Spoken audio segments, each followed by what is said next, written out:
Hello friends, welcome all you in MB Outsource in our channel, right? MB Outsource में आप सभी का स्वागत है। तो दोस्तों आज का मेरा टॉपिक है RARC कोड। प्रीवियस टॉपिक हमने देखा था CARC कोड, उससे ही रिलेटेड RARC कोड है। तो जैसा कि वाइट बोर्ड पर लिखा गया है वो तो आपको देखना ही है, लेकिन मैं हमेशा एक रिक्वेस्ट और अपील आपसे हमेशा करता हूँ कि आप वाइट बोर्ड में लिखा वो तो देखिए ही, लेकिन साथ ही साथ मेरे शब्दों पे ध्यान कीजिए, क्योंकि एज यू ऑल नो मैं हमेशा आपके लिए जो भी कंटेंट लाता हूँ उसके ऊपर काफ़ी मेरी सर्च होती है, स्टडी होती है, और वो चाय की तरह छान के पत्ती ऊपर रख के जो छानी हुई चाय है, हाँ, एकदम प्योर वाली, वो वैसी मैं आपको परोसता हूँ, राइट। तो इसलिए मेरे शब्दों पे, मेरे बातों पे आप सबसे ज़्यादा गौर कीजिए, मैं क्या बोल रहा हूँ, हाँ, उसको सुनिए, तो ही आपको ये जो छोटी दिखने वाली डेफिनेशन अच्छी लगने लगेंगी, ठीक है। अदरवाइज़ ये जो छोटी दिखने वाली डेफिनेशन है, नहीं तो ये बड़ी बन जाएंगी और काफ़ी क्रिटिकल बन जाएंगी आपके लिए। तो इसलिए मैं बोलता हूँ कि मेरे शब्दों पे ध्यान दो, राइट। तो चलिए बढ़ते हैं अपने टॉपिक की ओर। तो टॉपिक है आज का RARC कोड। RARC कोड का स्टैंड बाय है, यानी फुल फॉर्म है रेमिटेंस एडवाइस रिमार्क कोड। क्या है? रेमिटेंस एडवाइस रिमार्क कोड, ठीक है। फिर से एक बार रिपीट करते हैं, RARC का क्या है stand by? Remittance advice remark code, ठीक है। ये मैं इसलिए बोलता हूँ क्योंकि ये इंटरव्यूअर पूछता है फुल फॉर्म, राइट। और RARC क्या है उसकी डेफिनेशन देखते हैं। RARC एक एडिशनल इन्फॉर्मेशन है CARC का, ठीक है, एक एडिशनल इन्फॉर्मेशन है। दूसरी भाषा में हम कह सकते हैं कि ये कंजंक्शन है CRC के साथ में, ठीक है। Simple, is as simple as. इसका जो एग्जांपल के तौर पे मैं आपको, जब मैं क्लेम सॉल्व करूँगा तो इसका एग्जांपल के तौर पे आपको समझा के बताऊंगा ही, उसके लिए एक मैं नेक्स्ट वीडियो बनाऊंगा, राइट। बट हाल के लिए इतना ही, थोड़ा सा ज्ञान लीजिए, लिमिटेड ज्ञान लीजिए और अपने जीवन को सफल बनाइए, राइट। तो RARC वर्क इनटू 2 टाइप्स, ठीक है। एक तो सप्लीमेंटल है और दूसरा कन्वे इन्फॉर्मेशन है। अब ये क्यों है ये मैं आपको ये पूरा कंप्लीट होने के बाद में बताऊंगा ही। इसका फॉर्मूला क्या है? एक या फिर दो अल्फ़ा न्यूमेरिकल कैरेक्टर होते हैं और न्यूमेरिक वैल्यू होती है और डेफिनेशन होती है। Sorry for the inconvenience, apologise, मैंने डेफिनेशन वहाँ पे लिखा नहीं है, बट एक डेफिनेशन भी होती है, ठीक है। तो M1, M12, M44 ऐसे टाइप का ये कोड होता है जिसकी एक डेफिनेशन होती है, जिसमें M ये अल्फ़ा न्यूमेरिकल है, MA ये अल्फ़ा न्यूमेरिकल कैरेक्टर है, अल्फ़ा कैरेक्टर है, सॉरी, और 1, 12, 1, 4, 3 ये न्यूमेरिक वैल्यू है। और डेफिनेशन वहाँ पे मैंने मेंशन नहीं किया, लेकिन जैसे ही मैं क्लेम समझाऊंगा आपको डेफिनेशन ज़रूर बताऊंगा और ये वीडियो के माध्यम से वो पूरा क्लियरिफाई करूंगा, राइट।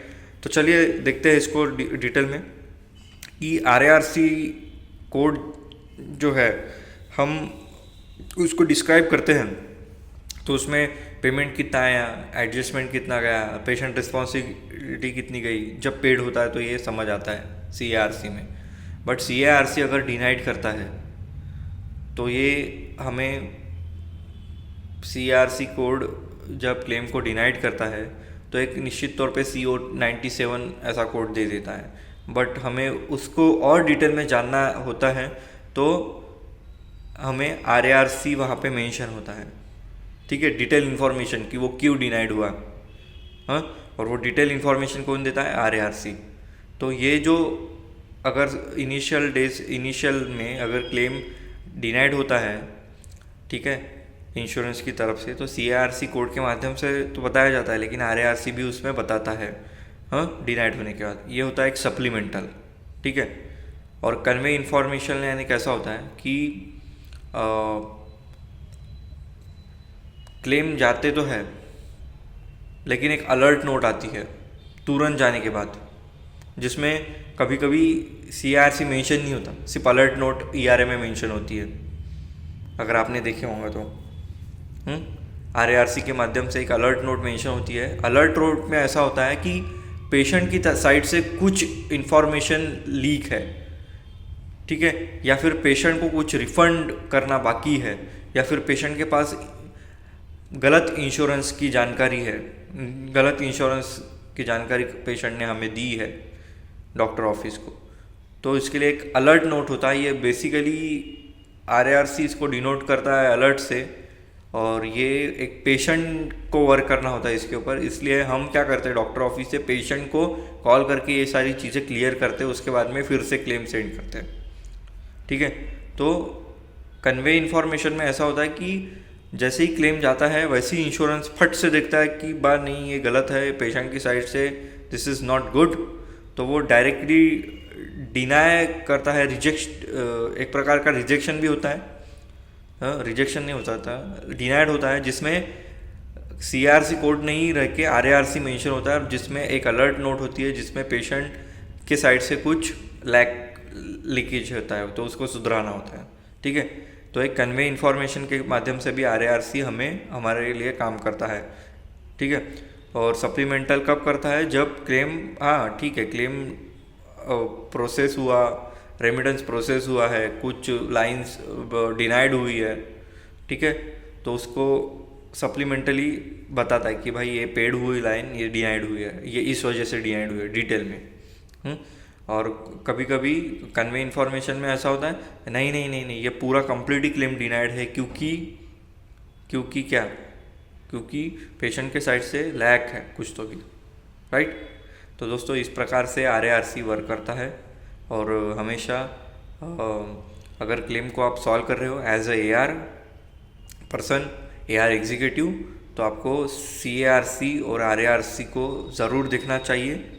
ठीक है, अगर आप पेमेंट पोस्टिंग कर रहे हो तो आपको पेड और डिनाइड का डिफरेंस देखना है, तो RARC और CARC को ज़रूर देखना चाहिए। दोस्तों उम्मीद करता हूँ, आशा करता हूँ कि आपको मेरा ये वीडियो पसंद आया होगा। अगर आपको कुछ इसमें डाउट लगता है तो फ्रैंकली मुझे कमेंट सेक्शन में बताइए कि आपको क्या डाउट जा रहा है। I will try to reduce it, right, and I will try to clarify your thoughts regarding medical billing. Thank you very much. Happy health. Bye bye.